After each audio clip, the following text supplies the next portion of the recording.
You guys were Hungry, just tired bro. of copying us. So you're like, you know what? Fuck these people, bro. All right, we're gonna call red beans It's habichuela. like Fuck those it's people. this guy. He's like a Mets fan with a Yankee fan. He's like, It's yeah. the truth, brother. We're It's the the real truth. ones. We're the It's real the truth. ones. Listen, it's the truth.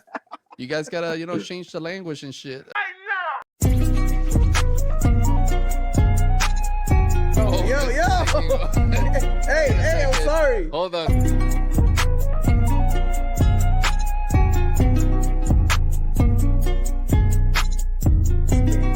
Case openings? Case openings? Wait. Ton of money from Is that Hold on, it's my closing they thought. actually?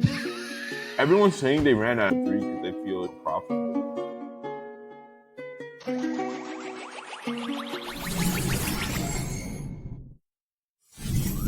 Yo, what is up? And welcome back to another episode of the Catalyst Effect podcast, episode 96. What is up, boys? Yo. 69 backwards. What's up? Oh, shit. 6. Oh. Yo, is it? Oh, yeah, it is. You're right. Mizzy would know this. Damn, Missy's super into numbers. Isn't that one of the first things you told us, like when we first met? That Yeah. you believe like numbers have different meanings and shit like Yeah, that. I forget what the numerology. study of I'm heavy on numerology. There you go, numerology. numerology. Yep. Yeah. So 777, all that type of shit. Yes, sir. Isn't that just what they put in Twitch TTS? Like, isn't that just troll shit? 77777. Wait, Missy, isn't 777? Doesn't that mean heaven, or is that just like a? Yeah, there's a lot of like references behind the number 7, and then 3 sevens, and it's a lot of cool shit. And 6, goes into 7. Come on. 2 777s and 6 sevens. Oh shit, that's funny Oh, as fuck. man. Nah, yeah. Well, what's up with you, man? How you been? Me, I've been vibing. Went to the beach yesterday. Oh yeah, how was that? But I mean, They- good thing you guys decided to go yesterday, not today. Today's like rainy. I'm literally standing outside right now, and I'm like, thank God we went yesterday. Oh That's man, funny. it was a good time though. We chilled basically from like 3 p.m. until sunset, so that was a vibe. Got hella like cool shots of the sun over the horizon. Oh yeah. Yeah, then went to the fucking mall. Yo, I don't even want to get into the story yet. Let Hato go first, and then I want to get into this mall story. Nah, you can go for it. Let's go. Bro, Let's get it was into like- it. It was so dystopian, like being in an practically abandoned mall. Oh yeah, dude. That's how it feels nowadays. It does I'm feel not- like that. I'm not gonna like dox my location, but I went to this mall that used to be really, really popular, and there was like, I went like 2 hours before closing. There was maybe 3 stores left open, like 2 food spots in the food court, and that shit looked sus. You get what I'm saying? Like I was scared to eat there, but Jackie was really hungry. We ate. I'm still alive, so we're good. But but it almost felt like being in a back room. Like it was just like liminal spaces and shit. Dude, it Like- feels like Five Nights at Freddy and shit. Yeah, Yeah. like it's just so Mm. weird being in mall now, and I was just like, damn. I don't know. I feel like people should like do something with the mall industry or like mall real estate or something. What because- happens is if we really want to get about the real estate side of it, it's too hard to make a profit out of it because it revolves around commercial leasing. And what happens with commercial leasing often, especially for malls in particular, is that one, you're limited to what you can zone it to, right? It's usually retail stores or like little kiosks that you can lease out to. And then what happens is that the lease has to be so high for you to make a turnaround that it's really difficult for them to like usually keep that up. Usually the owner developer or the owner of the mall, usually it's a group of owner, they end up selling before they even do anything cool with like the leases in there. I do feel like that for that to happen, I see malls turning more into like experiences, right? Like here in Orlando, they've opened a few areas where it's like the entire mall is just like different experiences. So you have like escape rooms, you have VR like fucking experiences. Like there's one that you go like basically play Call of Duty Zombies, but with like VR goggles and like a gun, basically. So I Yo, see the that's mall sick. space like transforming that way, where those lease like those big malls and shit are gonna lease out to like those type of experiences. And then they'll have a little bit better like turnarounds and stuff like that. Because retail is going fully online. Yeah, get me? but malls need movie theaters. If there's no movie Well, theater that's an inside the experience. mall, That's an experience. yeah. But if you look at like Regal and shit like that now, Hado, like those though they're moving out of malls again for the same reason, right? They make less money if they have to pay the lease to a mall versus having their own building. I've seen many Regals and That's AMCs true, yeah. that have their own building now instead of being inside a mall because they make more money, So I don't know, like it's difficult, but any experiences like that is what I see malls having like the best turnaround in. Yeah, Like I if you have a couldn't. movie theater, if you have like fucking Barnes and Noble, not Barnes and Noble, what's that other place called with the games and shit? Dave and Buster's, Yeah, or yeah. like the maybe even like a Top Golf type of experience, right? Like shit like that, bowling alleys, like I worked would at be cool Top to Golf for see. 3 years, bro. I used to work there. It would be cool what to Top see Golf? more of Yeah. that in the mall space because I kept running around the entire spot, just like thinking about all the different cool things that could happen content wise. Mm. Like just kind of picturing almost like it being remodeled. Like I could imagine some malls being utilized like specifically as like content hubs for people and almost like uh almost you know how they like have like staged areas or they have areas that they already like set up for people to film content with and shit like that. Yeah, I was thinking like it would be useful for that. Like immersive experiences is what they're yeah, called. yeah. So and then you talking about like with the VR goggles and the Call of Duty zombies and shit. That's sick. I don't know. I feel like there's still a lot of cool things that could be done with like the mall space in particular. I agree. Just like looking around it, and I'm just in this big ass because I mean it was a big fucking mall, and for there to only be like 3 open stores, and even though they were like 2 hours away from closing, like I think when they're open, it's only like a total of 5 stores now. So it's like, Sheesh. where do you like, bro? There's like an abandoned Sears in that bitch. Wait, bro, did that mall have a movie theater? Yeah, it did. Bro, that's the best malls to go watch movies in. Because once you're Yeah, inside I that know it's bitch, so you pay cheap. like $5, and then once you're in there, Yeah, you can literally hop to any like of the showings without having to yeah, pay. Yep. yeah. So I was like, yo, like, the fuck? I could literally, there was this abandoned Sears in the corner.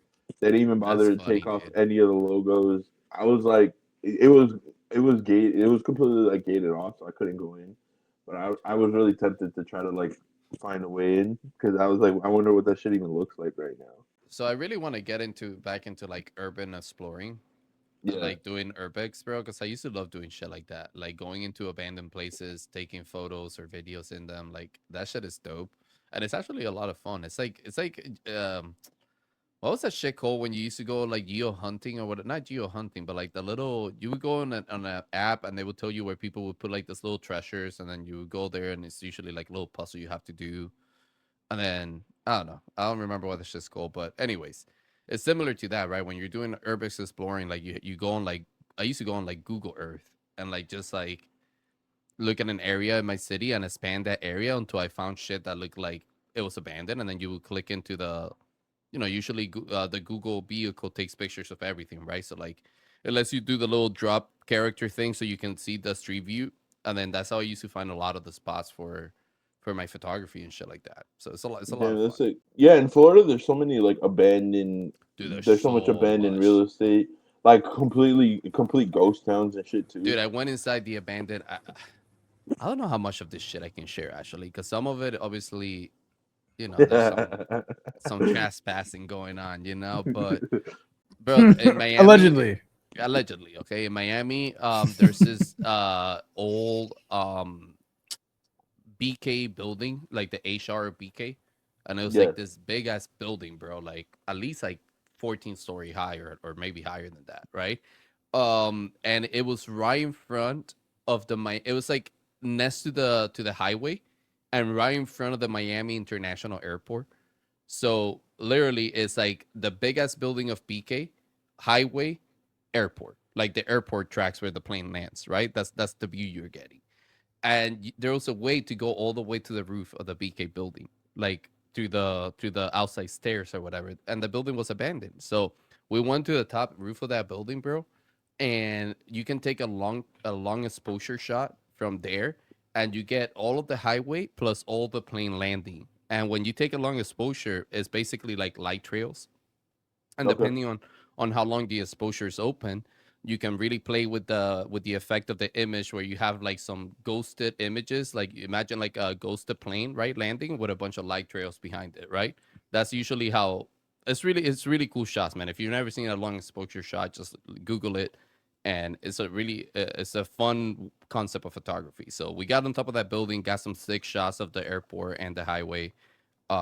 Yeah, so it was a lot of fun. That was like at midnight we did Yeah, that I shit. love long exposure photography. It's fucking. I remember in 2021 there was like a whole wave of Yeah. NFTs about around that shit. Oh, Yeah, that's they were cool. really cool. I didn't see that. I would have bought into Yeah, that. That's fucking dope.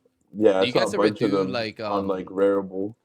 do you guys ever do steel wool spinning where you light up steel wool and then you spin it around and it creates like a bunch of little fire flares basically? I've never done it, Mm-mm. but I've seen it.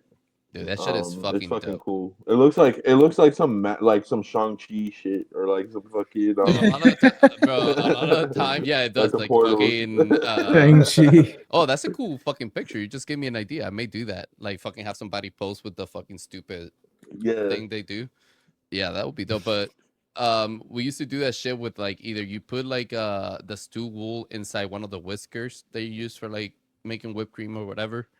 yeah. And then you attach a string on it and then you spin it, or you can put it in a drill and then just fucking turn on the drill and then as it spins it'll fucking flare up. But it's really cool. You get some Yeah, cool that's dope. shots with that. Yeah, yeah. Every time, like when I watched Doctor Strange and Shang Chi, I was like, it looks like steel wool. Like I was Bro, trying it's to so figure out how true. they did the effects. Imagine if that's what they did. But nah, obviously they're way more advanced now Yeah. to do that shit. But like, imagine if that's the way they have some guy like in the background, just fucking spitting that shit. Hold on, bro, we gotta light up the next one. That would be funny as fuck, dude. Nah, man, yeah, but I had a lot of fun doing those type of shots, so I really want to get back into it because Orlando has some really cool spots, or Central Florida, I should say. Yeah, yeah. I because I ended up ironically I ended up like looking up abandoned malls on TikTok, and then it started showing me like all these like fucking all these like ghost towns that actually exist and shit. And they're Oh, just like that's cool. complete yeah, they're just I know completely there's a few in abandoned. Nevada and shit like that. Where Yeah. it's just like Like completely They're there's a abandoned. bunch in Florida too. they're Oh, not that's like cool. sunken underwater, right? Like it's just Nah, nah. No, They're like just like abandoned, bro. There's a lot of abandoned shit that's actually in really good shape, and you're like, how the fuck did this stay like in such a good shape, right? Like it's like somebody has to be like taking care of it, right? yep. Like in Miami, bro. Obviously, you guys know in Miami, you're really close to the Everglades, so like we would go out to the Everglades, bro. There's a whole abandoned like airport in the Everglades, and that bitch still has hangars. Like those big What ass the hangars fuck? where the Yeah. planes go in. They have hangars, and one of the hangars was like a gated one. Like it had, you can see like the door, like those warehouse doors that drop down. Yep. Something like that, but it's like kind of like at the bottom it's a little open, and it has like chains and shit with like a lock. This is like something like this is from like guys. This is from like 14 years ago when I was down in Miami, right? Like not 14 years ago, maybe I like think 10 I've been years ago. around that one. It's like That bitch has big a missile inside Collier of it, or bro. some shit. Yeah. what? A Yeah, bro, missile. that bitch has a missile, like a That's military missile crazy. in it, bro. Like, there's like a bunch of hangars with abandoned airplanes still in it, like jets and shit. Like, because that airport that I'm talking about was really close to Aerojet in Miami, Florida, which it used to be an old rocket launching facility before they had like the Kennedy Space Center and shit like that. That's where they used to launch rockets during the Bay of Pigs and all that shit, like during that time period. And you go there to Aerojet and you still see all the laboratory facilities are still there, like all those buildings are still there. You get to a point where you get to this big ass circle on the ground, and it's one of the pipes for the exhaust rockets of the exhaust for the rockets where the fire will go through and travel. Bro, it's really impressive, bro. It's really eerie when you find places like that and you're like, how the fuck is this shit still like, like the government has to be involved with this shit still in some capacity. This Yeah, Oh, stuff. that's. I 100%. think that's. I'm pretty sure I've like been around that airport. It's like Collier County or some shit, right? It's like all the way down, and it's Yeah. like literally the last of Miami and Homestead is called Chrome Avenue. You go all the way down Chrome Avenue, and you get to the Everglades. Literally, like that's the last spot that you can get into before you're in Mikosuke land. And obviously, like you have to ask for permission to get inside those land, or like even like construct anything you want to do inside that. That land doesn't belong to the United States. It belongs to the Mikosuke tribe, Native Americans and shit. So they used to own all of that, like all of the Everglades. But obviously, you know, our Yep. country has like taken over all that shit. But that's where that facility is. And right next to Aerojet, there's a fucking like nuclear testing ground, like a nuclear bomb testing ground, and it has a bunch of bunkers that go underground. I've also been inside those bunkers, and in there, I actually gotta find the shot because I was shooting like in film when I went in there, so I have to find the shot. But in there, there's a fucking like red phone, the red phone that you used to call the president and shit. Oh Like shit. that shit was still there on the wall. Obviously, there's no electricity, but it's impressive to see. Like you go down there, you see a bunch of monitors, like computer monitors and shit from like back, like I don't know, 50s. I don't even know what time period that shit was used, but 50s. You see the wall on the phone. It's fucking cool, bro. It's really Yeah, cool. That's wild. Yeah, bro. I actually took a long shot exposure shot in there with one of my friends with the phone. He has a phone and he's like moving the phone around, and he looks like a fucking ghost with like a white ring coming around his face. It's really cool. Good thing this is all allegedly. No, that one's actually okay because it's like you can take a tour to go down there. You're not supposed to go inside the bunker, but you know, Oh, okay. we had special passes. It was a dream. It was a dream. I had a dream. I had a dream. I was inside all these places. Yo, we should definitely do that shit. That would be sick. Dude, one of the places that I wanted to come before they tore it down here in Orlando was called Splendid China, and it used to be a theme park they used to have here, and it went abandoned in like 2004. And it had all the exact replica of like the wonders of China, like it had like the Great Wall of China, like an exact replica of it. Like it had a bunch of like temples and like fucking like statues and shit like that. It was really cool, but they tore it down before I could move here, Damn. so I didn't get to go. What, But yeah. what a ripoff. Yeah, there's a lot of cool shit, man. A lot of cool shit. But there's also a lot of sketchy shit that doesn't exist anymore. And then you get there and you think you're going to find it, but it's not there anymore. And then you're like, why the fuck did I do this? Like, bro, I can tell you how many times we got chased off the Everglades by fucking like mosquitoes, and like how many alligators we encounter, fucking pythons, like all types of shit. Like, it's not I definitely don't recommend that one unless you really want the shot, you know? Yeah. I thought I was Yeah, going we to die gotta- one we time in gotta- Aerojet, bro. We That story gotta was wild. Take a catalyst trip to. Catalyst the- goes to the Everglades, and it's the- us like in rain boots and like fucking we have a fucking Facts. like one of those mud ATV like golf cars or whatever, and we're like Yeah, we just running gotta- through that shit, bro. So the way We gotta Aerojet do works, like urban exploring for like we have to go like on a whole urban exploring arc. dude. Imagine that would be fucking dope. Actually, I'll be down to do that. I bet Texas has a lot of cool abandoned shit. We can go Yeah. over there too and like do one in Texas.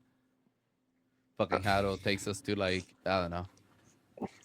You talking to a city boy, okay? I ain't got no fucking country experience. You want me to go to the goddamn Haddle's like, Everglades? all right, boys, listen, we're gonna go glamping. All right, we got a nice ass cabin. In the nice ass cabin, we got the latest AI models. All right, like we're Yeah. good. They have boys. cities in Texas. Yes. I'm What? just fucking with They you, have- bro. They literally have Dallas, bro. all I Bro, picture Dallas, is- Austin, Houston, San all I picture Antonio. is saloons in my head, bro. Actually, bro, Saloons. to tell you guys a funny story. The fucking first time- 1800s. Yo, so when I got to this country, I went to Texas. Like I flew to Houston, right? And from Mhm. Houston, we took a bus all the way down to Florida, right? Bro, Houston was the first city that I saw, like obviously coming from Cuba, right? So it's like I was looking at this fucking buildings through Houston as the bus was going through them and shit. Like I was like, bro, there's no way this is fucking real. Like imagine like for us, I guess the equivalent would be like if we were to live inside like cyberpunk or whatever, right? Like Ready Player One, those type Yeah. of world, right? That's how I felt, right? I was like, bro, there's no way these are real, like buildings and shit. Like there's no way something like this is like real. And it was super impressive, bro, to like make that whole road trip from Texas all the way to Florida by car. You get me? Like, Yeah. and seeing all these things for the first time, I was like, what the fuck? Where are? Bro, And then when it's we got to New foreign, York, it bro. was even crazier. But I remember standing in Yeah. front of the Empire State Building for the first time, and I was like all the way in the bottom, right? Like I hadn't gone inside the building yet. So I'm looking at this thing from the ground, and bro, I remember looking up, and I looked up so far to try to see the top that I fell backwards. Yeah, I mean, I was like, "There's no fucking like." I was there. It blew my mind, bro. I was just like, "There's no fucking way!" Like, because you gotta How'd they remember, even like, I build hadn't even that? seen this shit in like, I hadn't even seen it like in the TV or anything. You get me? Like, you don't Yeah, have that shit over there, so it's like, what the fuck, that's fucking crazy. Actually, I never thought of that side of the experience, like dude? the It's things that wild. you've never even been exposed to and shit. It's wild, bro. It's wild. You go Damn, through that that must no have been matter, cyberpunk as fuck, actually. bro. It's crazy. Like I'm telling you, you go through that no matter what time period we're on. Like even now, like obviously in Cuba, there's more technology now, and people are more aware with like the internet and shit like that. But even then, bro, like seeing it with your own two eyes, right? Like I've met so many people that have gotten here from there, and they go to a restaurant and order like a steak, right? And they bring them like a big ass steak, which to us is like a normal size steak, right? It's like maybe like a, I don't know, imagine like a 20-ounce like steak, right? Yep, That it's like to us, it's like now it's like I go to a restaurant, 20-ounce steak, yeah, it's good, but like it's like whatever, right? It's like the norm. yep. But to a person that had just gotten here from there, bro, that shit looks like a Flintstone like steak. You know how they used to use so big ass like Yeah, everything in the Flintstone is like huge and shit. Like that's how yeah. it looks like to them, bro. And they're like, bro, we have access to this like any day we want. Like, what the fuck is going on here? You know, it's one of the funniest but saddest experiences to see, right? Like Yeah. seeing someone go through that because it's like, bro, this should be like there's definitely cows in Cuba and there's like great cattle and shit, right? But like you can't have it. So it's like that nobody should have to go through that, right? Like it's just crazy to me. Yeah, Um, no, this reminds me, not exactly the same as Cuba, but it reminds me when I went to Albania, and I felt like Albania was New York 25 years ago. Like it felt like kind of similar. Obviously, not with the that's same crazy. kind of, and not with the same kind of buildings or anything like that. Like architecturally, it's not the same, but it had a similar vibe to like being in like the village. You know, if you've ever been to the village in New York, like the main city in Albania is called Tirana, and I was hanging out in Bloku, which is like the main block where everything goes down. Bloku. Yeah, and Goku, Sounds like Goku, but Bloku. Goku. I was hanging out in Bloku, which is like that's like where all the clubs and all the main like restaurants are at. So I had an apartment there, and when I was there, I was like, this shit feels like I'm in the village 25 years ago type shit, and Yeah, that's crazy. yeah, Because and then I know I'm what area of New York you're talking about. Yeah, man, I know the yeah. village. So I was like, yeah, that's I can see that. Yeah, so I'm like late '90s, early thousands kind of village vibes. But Hmm. now, to me, it felt like I was going back in time. Obviously, again, still not New York, but it was just like it felt like similar. And then now I'm thinking, I never thought of it the opposite way, right? Like if Yeah. they ever go to New York, they must be like, "What the fuck is this futuristic ass Oh, bro, shit?" yeah, for sure they will. Yeah, You know what? Do you know how you can tell when I went to Spain? When I asked my wife to like marry me and stuff, like we got engaged in Spain, right? So we took a trip over there, and I went to oh, that's Spain, cute. and that felt that yeah, bro. My engagement idea was pretty fucking like movie like, you know, like I did a good job. Let's just say that, like, I did a Let's pretty good go. job, boys. You know, that's why we locked it in. You know, we're still married. You W know, Clouds in the happy, all chat. that stuff. But no, but like to get back to the story, like when I went to Spain, it felt more normal.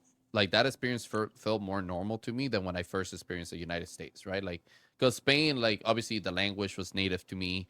The architecture in Europe is very still like Renaissance style, right? So like you have a lot of like brick buildings, you have a lot of like Spanish architecture, right? So a lot of like villa style of like buildings and stuff like that. So that whole, even though it was new because I never been to Spain, right? Like it still felt more normal for me to Yep. like accept it, right? Than when I first experienced like what I experienced in the United States. And guys, that was like 20 something years ago, right? Like or more. Like that I'm talking about that I experienced like that for the first time, right? So like obviously Mhm. now being here and being a citizen of the country and like I've been here for so long that that already feels normal, right? But like when I see people go through that, it's like, oh yeah, dude, I know exactly what you're feeling, right? Because I'm like, I've been there, and like I know, even if you know about it now, because you have more access to technology and you can see it on the internet, when you experience it yourself, it's just such a huge cultural shock that you don't know what to do. You get me? Like one of the hardest thing is getting used to the way food tastes. You get me? It's like Yep. it's so different, bro. And that's not a good thing. That's like the one thing I'll give to probably other countries like Europe and like the Caribbean is like you're eating real tasting food. Here it's like you get so addicted to like the fillers. You get me that Mhm. then that starts tasting good to you. And when you go back to other countries and you taste their food, they start tasting bad because you're like, oh, why doesn't it taste like the way it tastes in the U.S.? You get me? And it's like because it doesn't have all those fillers and all the bullshit that you like, all the fats and all the But oils. You know? Yeah, it but was do they really- have? Oh, go ahead. I was gonna say, do they have Taco Tuesday over there? Yeah, bro. Of course, we invented Taco Tuesday. You know? It's just No, I'm talking about Albania. Sorry, I was thinking about Albania. Oh, Yeah. Albania does have tacos. A lot of tacos, yeah. Really? Yeah. it's just we have them every day. We don't have them like on a specific day of the week. Yeah, it's actually interesting you say that, Cloudz, because when I first went to Italy, it was Oh yeah, you told me Give the a chicken second. was different, Yeah, right? Like no, it was, yeah. but it was the first like 2 weeks. I didn't like the food because Oh I was yeah, like, yeah. this shit is flavorless as fuck. Like, well, first of all, I found out chicken parm was only an American thing. So I was like There's so many devastated over things. that shit. Yeah. So I was like, bro, what the fuck you mean I can't have chicken parm? Bro, chicken Alfredo sauce is not a real thing either. We Yeah. invented that shit, you know? Yeah. So after it took me like a week to cope over that. Then the second week I was like, bro, why is Italian food so flavorless? Like everybody's talking about how good the food is here, and to me it sucked ass. And it wasn't until like the fourth week, like the third and a half, like third 3.5 weeks going on fourth week, where I finally had that like palate change, where I was like, oh shit, this food's actually really fucking good. Yeah. And then coming back to the States, it took me like 3 months to get used to the food here. And even now, there's certain things I can't eat. Like I can't eat the same kind of pastries I used to eat before I left America for a couple years. Like, Yeah, that's crazy that you were out there for so long. yeah. Why yeah, did man, you? I mean oh go ahead. I was gonna say you don't want to answer like no worries, but what was the reason why you chose that over like any other country? Well, didn't you go to Italy first? Yeah, I went to Italy for a while. I spent some time in France. I spent some time in Switzerland, and then I went to Albania. Mainly, I was just jumping around because I had the visa situation. So I was just like, basically, kind of just like staying as long as I legally could in every place, and then like finding a new place to hop into. Albania, you can stay there for a year without a residency if you're a U.S. if you have a U.S. passport. So it was just the easiest place to kind of set up shop, you know. And then I could still fly to the other like areas in Europe. Yeah, because And you gotta remember, this dude wasn't just traveling; he had his whole life with him. Like he had his yeah, dog, he had like his computers, like dude had like everything. You get me? It was he had like you had your mom out there, like you had your a Yep. good chunk of your family. You get me? So like it wasn't just like backpacking or like actual travel. It Nah, was that like shit was fucking living. You get me? expensive, You were bro. like living. So I can see like I don't want to be fucking traveling to like 5 different countries, having to move all that shit every single time, bro. That's Yeah, fucking miserable. exactly. You get me? So yeah, no, I Yeah, can see how cause you were like looking for a spot to like, and visas are very difficult too. Like yeah, the whole and situation then is difficult. I could like, for example, like if we wanted to go hang out, like if we wanted to leave Albania and go hang out in Italy, I could just take the ferry. It was like Right, 8 hours. I could just take a little 8 hour ferry, get into 8 Sicily. hours Yeah, but you're I, chilling. yo, but 8 hours to go to a different country, that's on a nothing. boat. To a Mhm. different country, bro. What That's if you? nothing. Like, and I get to smoke cigarettes because it's Europe, so they don't give a fuck where you It's smoke not the like it's like cigarettes a on this small boat ferry. either. A ferry is a Yeah, big ass boat. You know, yeah, it's like a fucking building moving on the yeah. They ocean. got restaurants. I Oh, mean, you got okay. coffee. Yeah. Like, Restaurants? This is they like got a the restaurant. Titanic. They got a restaurant on the Yeah, it's ferry. like a Yeah, big so you ass. can You just never been eat. on you never seen the ferries that are like 3 floors? They're like Mm-mm. fucking big. Yeah, that's Yeah, yeah. exactly the kind of ferry I was on. Yeah. So I don't do boats after that movie. you Mm-mm. take the ferry Titanic? Yeah, from damn, that's a you take the ferry from Albania to Sicily, and then you're kind of just chilling, bro. Like you go from Sicily, you can go to the rest of Italy, and then from Italy, you can fly to the other parts of Europe. Nothing's more than an hour and a half to 2 hour flight, really. Some of them even less than an hour. Bro, So like that's the one thing I'll give to Europe. They figure yeah, out the infrastructure of their country connections, like their borders, so well, bro. Like the fact that you can take trains to like and like less than 5 hours be in a different country, yeah, that's it's fucking fucking nuts. phenomenal. That's fucking phenomenal if you ask me. Like when I talk to people from the states that haven't been able to go overseas, I tell them like their countries feel like our states. It's like imagine going from New York to like North Carolina, and you're like a completely different country and different culture. Like that's the best way to like explain how simple it is to travel around Europe. Yeah.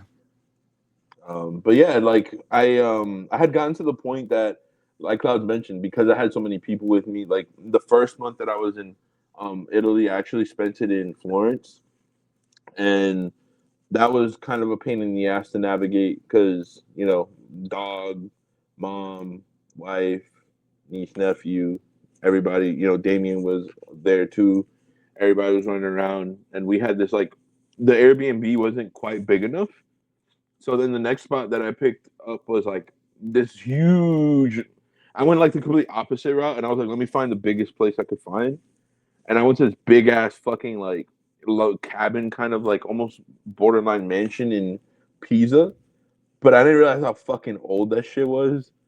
So like the bathroom doors still felt like dungeon doors and like all this weird Yeah, shit. bro. Yeah, bro. Like Uh, it's crazy, dude. Like how much yeah, I mean it's cool because it's all cultural, you get me? But at the yeah. same time, it's like you're not used to that Nah, not going at so all, back, bro. you know, going so back and like, well, what's available, you know? So Yeah. And the first night that I was there was like this big ass fireplace, and I was lit because I'm a city kid. We don't get fireplaces like that, so I was like, "Fuck, I'm I'm gonna fucking set up this fireplace." So I get the wood because we had woods because the property that we were on was so big that we had woods in our backyard. So I was like, that's "Yo, let's fucking go dope. get the fucking let me get the fucking wood." I put the fire together.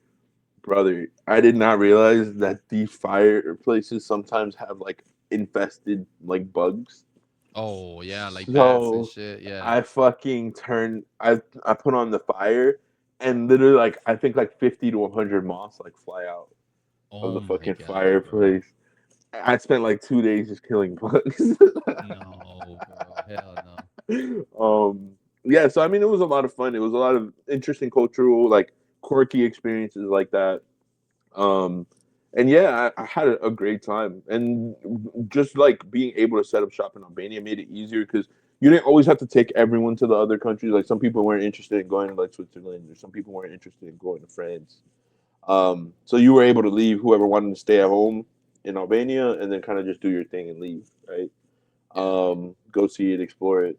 So I really enjoyed it. I think that then the reason I picked Europe, to be honest, was because I knew that in Europe speaking Spanish would still be an advantage for me. Yeah. Um, No, where it's if I actually go, better to speak yeah, Spanish than English. it is, and you get further speaking Spanish than you do Yeah. speaking Really? English. Yeah. Yeah. And Hmm. treatment is a lot better. Yep. Like uh ironically See, being like Puerto Rican, Dominican mix, with the Asian, like they didn't really care as much about the Asian, but in most of the European countries when they found out that I was like Puerto Rican Dominican, they found me exotic. So it's not like the same it's not the same like treatment that you get in America where you're being Hispanic, that you kind of get viewed as like a weird kind of minority type of person. You just kind of like, oh, like you always get the gringos that start trying to speak Spanish to you and shit. You're Like it's always Mexican, bro. weird shit. In America, Yeah, you're just exactly. Mexican. It's you're yeah. everybody's Mexican. Yep. I That's it. started I started Even speaking me. You're Mexican too, Javi. Yep. I started speaking Spanish to like the people, and they're all like, "Oh wow, like that's some exotic shit." Like they like, well, "What's Puerto Rico like?" Like they start asking you all these questions, and it's What's Puerto crazy. Rico? Yeah, like they were just like going they were just going crazy. So for me, it was only Puerto a six Rico. hour it was only a 6 hour difference from the States. Because if I moved to Asia, you're talking 12 to 13 hours depending where you're at. So I didn't want to be like on the complete opposite side of the clock. And there was a bigger advantage, being able to speak Spanish in Europe. And that shit was a lot of fun. Like, especially when you're having a conversation with someone that speaks like French or Italian, but Mhm. they understand Spanish. So you're speaking to them in Spanish, they're speaking to you in Italian, and somehow you both understand each other. Like that shit was fucking weird. Dude, it's hilarious because you know, I think I've told you guys before, when I'm traveling, I like to be like, I like to get with the local culture as much as possible, right? And like try to like do as much local stuff as I can, right? But like part of that is that when I go to these places is that I try to like just for as a fun little hobby, right? I try to like replicate like the local not personality, but just the way they act with each other, right? So like when we went to Spain, surprisingly enough, like the people in Spain, like when it comes to like customer service, they're very rude, but they're not doing it as a intentional thing, right? That's just the norm. And like when you're overly what's that shit called? When you're overly like pleasant, what's another word for Friendly. pleasant? What's not friendly, but like polite. When you're overly polite in Spain, they actually start treating you badly. Like they start treating you worse. You That's get me? funny So as like fuck. one of the things like we experienced is that when we went to restaurants and shit, when the waiter's putting down like setting your table, they kind of like throw the plates. Like they don't set the plates down, they're like kind of throw it like kind of like with an attitude, right? And like they put the forks down like that too and shit.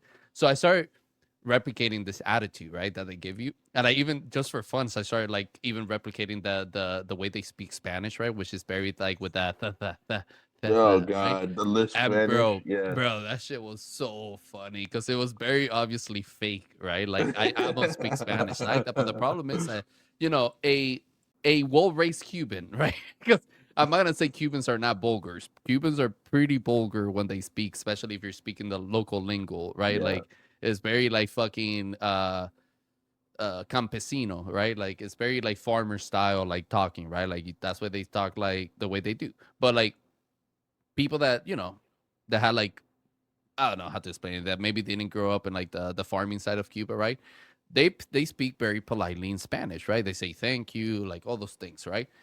But like I said, in Spain, that was like almost taken as like offensive. Like you're being offensive to them if you're saying like thank you for everything, right? So I started like being more like of an asshole, I guess. And bro, I started getting treatment like way better, right? So I'm like, I'm like, bro, this is like the only country where you can come and be an asshole and get treated better for it. That's fucking amazing, right? But dude, as far as like what you were sharing with the train system and stuff, I absolutely love that about Europe because what I experienced in Spain, bro, it was such a fucking pain to drive. Like if I had to drive in that Oh, country, bro, I would probably kill somebody it's driving. scary. It's Yeah. fucking it's chaotic as fuck, bro. Like I don't even understand how they understand their own laws. Like we went to this place, so where I asked my wife to marry me, it's this place, it's this little town called Segovia, and it's a very old town. And what's so special about that town is that it has this castle, the Castle of Segovia, and that's the castle that Disney World used for their inspiration to make the Magic Kingdom castle, the Oh, castle that that's we all sick. see, like with the blue Yep. building, not the blue building, but the blue roof and all that shit. That castle is in Segovia, like the real one is in Segovia. So I took her in front of the castle to ask her to marry me, right, bro? To get to that fucking bitch, to get to the castle side, that bitch is on top of like a steep ass mountain, right? And to go up that road is one way up and one way down, like on car. Oh Brother, man, I've driven down. Yeah, brother, continue. tour buses take that motherfucker, bro. Oh my God. Dude, you should. Like I said, you have to have some type of like master's degree or some shit to get a license in Spain. Because I don't even understand how a big ass bus like that is going up this tiny little road and making a big ass curve while another big ass bus is coming down the road at the same time, bro. Like It's it's so literally you have to take sketchy. like 35 stress pills to take a taxi or like a fucking car Stress in pills. Spain, bro. You feel like you're gonna die any second that you're in that car, bro. I Damn. definitely like suggest anybody going to Europe, just take the metros, take the trains. Yeah. Fuck taking a taxi or a cab or anything that has to do with somebody driving it. Nah, no taxis, bro. I've Bro, seen Bro, too some many of those. movies. not to mention that you're gonna be spending like 40 euros, like 40 euros a taxi out there in Europe, bro. It's fucking insane how expensive it is. Some I'd of rather those go to the fucking roads Philippines. are so sketchy, bro. You said Oh my. herpes? The Philippines. Oh, the Philippines. That they got the fucking little They got the the little bicycle Vespas. taxi and shit. Yeah, the no Vespas. That's Italy, bro. They wish they They had got that shit out Vespas there. in. They got Vespas in the Philippines too. Yeah, homemade Vespas. You know, it's a fucking wooden scooter with like a Vespa engine in it. Yo. Yo. Bro, yeah, those Uh, fucking roads are so sketchy, dude. Like, when I was heading down to Sicily for the first time from Florence, I was actually looking at buying real estate because you know how they kept saying in America, oh, they'll let you buy houses in Italy for like $20,000 or whatever, right? Mm-hmm.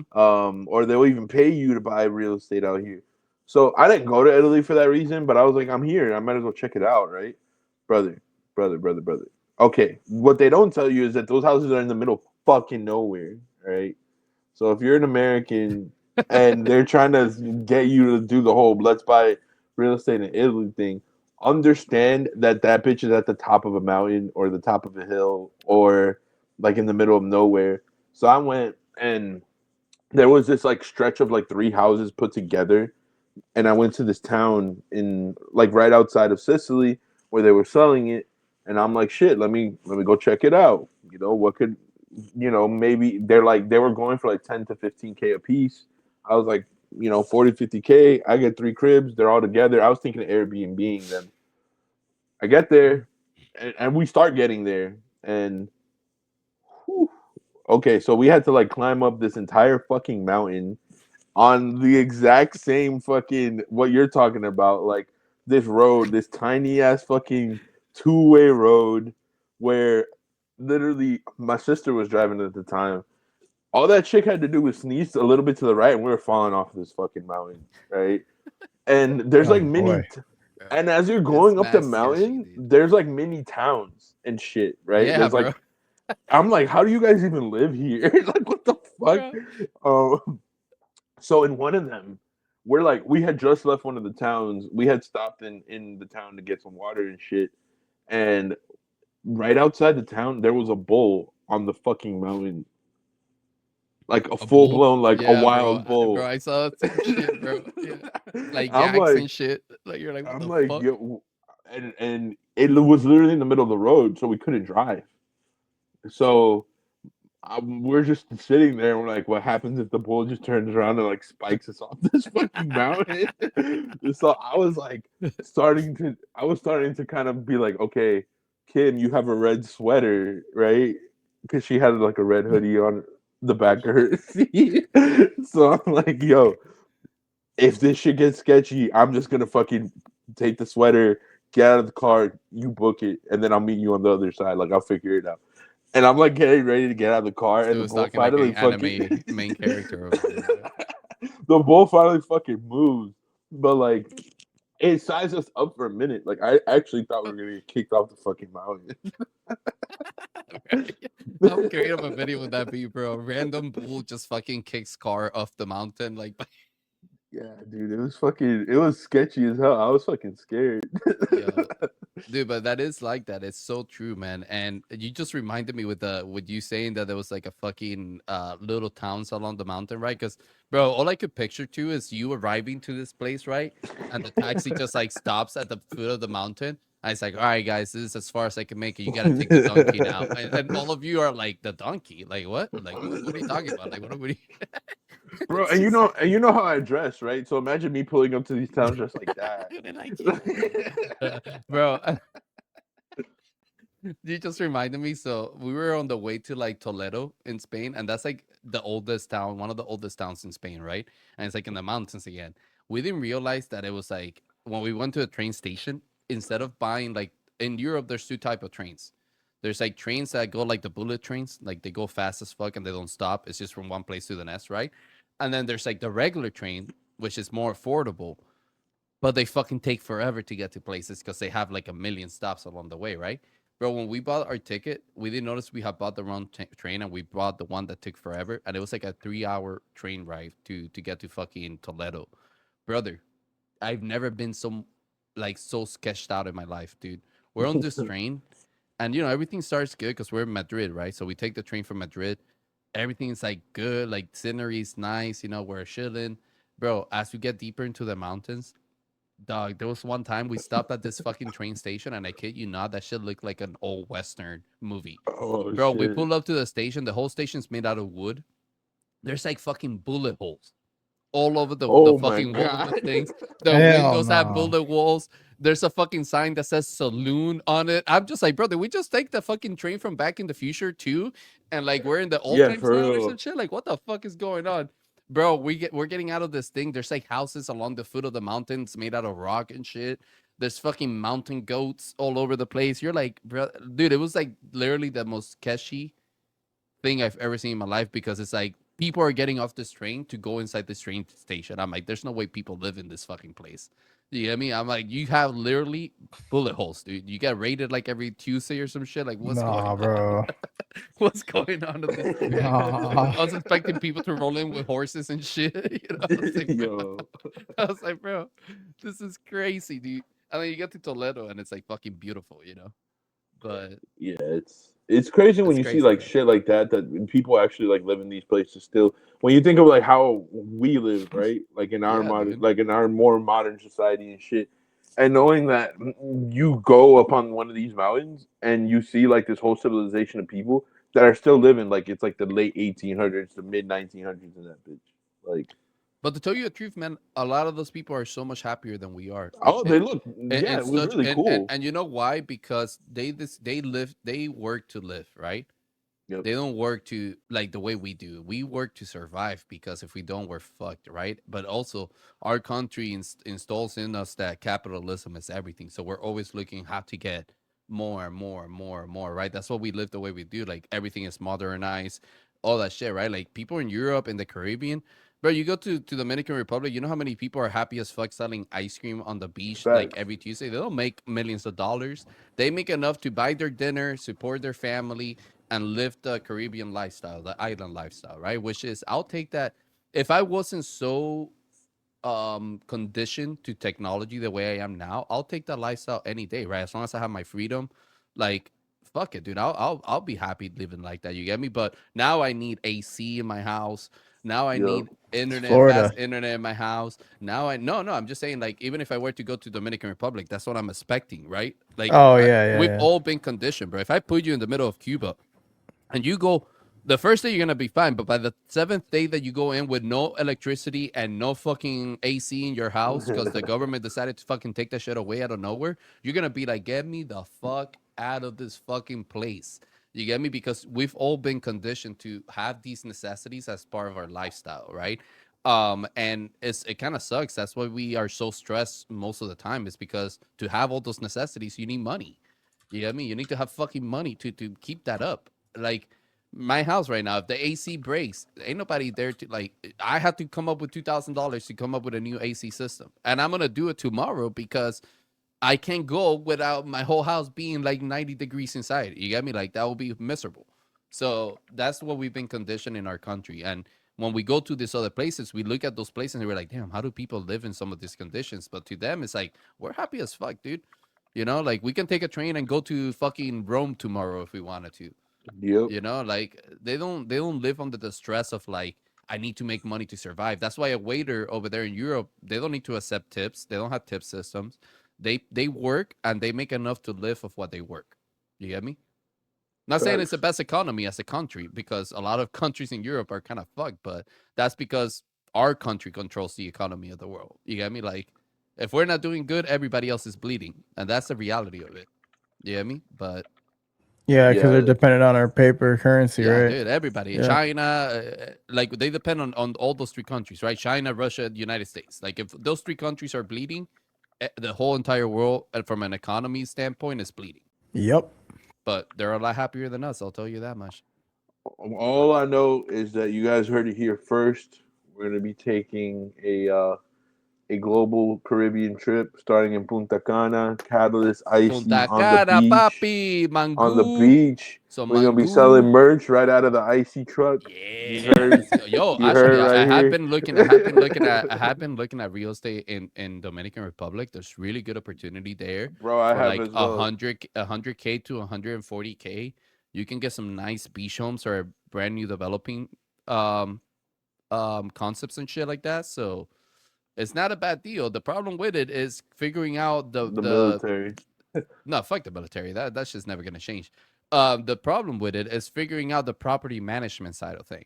How much is that? Because that would make a big difference. Because I would need somebody to manage that property all year round, and because I'm not traveling to the Dominican Republic every month to upkeep the house and like like all that type of shit. So I need somebody to find me a tenant over there, make sure the house is always in good condition, like taking care of maintenance, all that shit. And property managers can get pretty pricey up there, so that can make your ROI like really shaky. It's just a Yes, numbers sir. thing. Yes, It's a sir. numbers thing. But The government, I mean, bro, the the Dominican government has military, been you the just same always got to shit. pay them off a little bit. I mean, yeah, you know that. What? I mean, nothing new, you know. Yeah, I actually I had an uncle that worked in the military over there. So You send them but a nice bottle of marijuana, you know, yeah, like some Cuban cigars. but yeah, you guys heard it here. We're gonna be doing the Caribbean tour. You say Icy, marijuana? Mama Juana. Marijuana, brother. That's the Oh, that Dominican sounds drink. like It's that drink marijuana. that makes you good in bed. Yes, sir. I'm not even kidding. Yep. That's literally what they drink it. Yep, So absolutely. if you have low testosterone or like low whatever that shit's called, libido, Mm-hmm. you drink that and you become a stallion, my guy. You That's become a that's stallion. that's how you become one with the Dominican That's why ways, it's called bro. Mama Juana, bro. That's what Ya it's tú called. sabes. It's a herbal drink. It's not supposed to be an alcoholic drink. It's a herbal drink, like similar to yerba mate. If you ever had that tea from Argentina. Yep, No? yep. No, Yeah, I'm not privy to that. To my own people, I guess. You So. need to Dominican the fuck out, Hado, with Yeah, my you Juana. guys are colonizing my heritage. What is going on You here? have to. You have what a do you lot of mean? learn. Bro, I'm more part Dominican than Dominican. you are. Now I'm kidding. Fuck you talking I'm about not even from the Dominican colonizing Republic. your I'm more Dominican than you are. Bro. Come on. Yeah, You know how Cuban many? taking You know over how many? I've Dominican. been to What the is Dominican this? Republic. I've been to the Dominican Republic once. I told this motherfucker it was my honeymoon. They treated me like I was a fucking god inside this fucking all-inclusive resort, bro. It was great. This guy thinks he's playing Command and Conquer right now. What the hell? It was great. Ah, man, like I told you, right? I become part of the culture. I was drinking my marijuana. I was like, oye, que hola, you know? And then we were having a good time over there. Drinking some, what's that fucking cocktail that they're known for? Florida something? Floor something? I forgot what it's called. But Flor de Cana? yeah, there you go. Is it Flor de Cana? I don't know. It's like a famous cocktail they drink. La Flor. La Flor? Oh, is it called La Flor? There you go. Yeah, pretty sure. Yeah. But yeah, we went to like a vanilla farm in Dominican Republic, which I didn't even knew they grew vanilla over there, but apparently it's like a big agricultural like business that they can grow a lot of good vanilla in Dominican Republic. So we went to this vanilla farm. Bro, I kid you not, we got there and all I smell is weed, bro. And I'm just like, are you a vanilla farm, bro? Or is this a cover up? You know, the vanilla farm seems rather small. There's a lot of fucking land I'm looking around here. Where's the real fucking farming happening, you know? But dude, yeah, it was really funny. We went there with ATVs, rode from the all-inclusive resort. So you get out of the resource in that situation and you actually see Dominican Republic. I would never do that again. That hit way too close to home for me. No. I'm not even like, not in a bad way. Like that hit way too close home to me, like in Cuba. And seeing like the way, you know, like not everybody in Dominican Republic has a good life. You know what I mean? Like seeing the way kids were in the street, bro. Like I couldn't ride through that shit again. You get me? If I would have known that was the experience to get to, like, we saw some beautiful beaches, some beautiful mountains, all that type of shit. It was great. But like having to go through that part of the trip, you get me, and like ride through town like that, bro. So many little kids coming up to you asking for anything, bro, anything. You know, like food, money, whatever it was. You get me? You gave them $1. That was like a fucking. They found the biggest diamond in the world type of shit. You get me? So I couldn't. I wouldn't. If I were to go to the Dominican Republic again, I wouldn't live the hotel. You get me? I would just rather not see that because you can't help everybody, and yeah, it's just like, you know, that's just the reality of living in certain parts of the Caribbean. But yeah, it was crazy. But I would go back, man. I like the Dominican Republic. I can't wait to go again. I definitely want to spend a couple months in DR at some point over the next like year or two. Going to Puerto Rico was funny as fuck. Everybody in Puerto Rico is way too relaxed, bro. Those motherfuckers don't even know what they are, bro. Like, bro, I'll be asking. By the way, they don't give a shit about anything. They're not a big country, bro. Puerto Rico is not a big country. You can literally go from coast to coast in like a day. You get me? We get there, right? And bro, we're in Airbnb. We're in this big ass house by the beach, right? And then Airbnb. We're looking for like food, right, to stock up the house. So we're looking for a supermarket. So me and my dad leave the house. We go to a gas station because the car needed gas. We're putting gas, and I see these two local guys. Well, I thought they were local. They were definitely local, but not apparently not from the local area that we were in. They were from a different local area. So I get down, right? Obviously, I speak the native language. So I'm asking these two guys. I'm like, "Yo, where's the nearest market?" Right, in Spanish. Puerto Ricans have this saying that they love to say when they don't know shit, and they start saying "en verdad," right? Which And means, but not even that. yeah, which means the truth, right? Yep. So And not. this guy's like, mira, man, en verdad, es que yo no me acuerdo mucho. You know, he's saying he doesn't remember well. And he's like, en verdad, you know, if you make a left here and then another right, you're going to see a red roof, verdad? And en verdad, if you go behind the red roof, you're going to see a blue one. And then in that blue one, that there's a supermarket there. And I'm just like, bro, what's the name? And he's like, en verdad, es que, you know, I don't know, man. I don't know. I'm not around this area, man. And I'm like, bro, where are you? This is Puerto Rico. Where the fuck you mean you're not around this area? Like, this is Puerto Rico. Like, come on.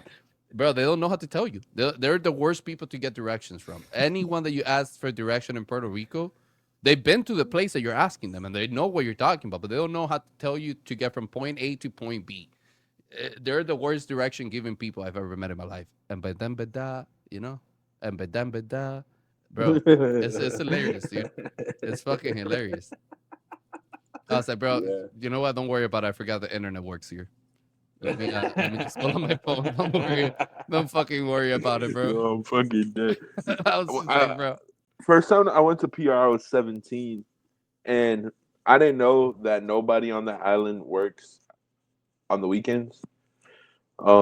So I think they only work like 3 or 4 days out of the week typically, and I left the main San Juan area. Like I was going to Guanica, Ensenada, which is where my grandfather's from, and there's a really nice beach there, and I wanted to go hang out over there. And on the way there, though, it takes a couple hours to get there from San Juan. I was really fucking thirsty because when I was 17, I used to be in the gym a lot.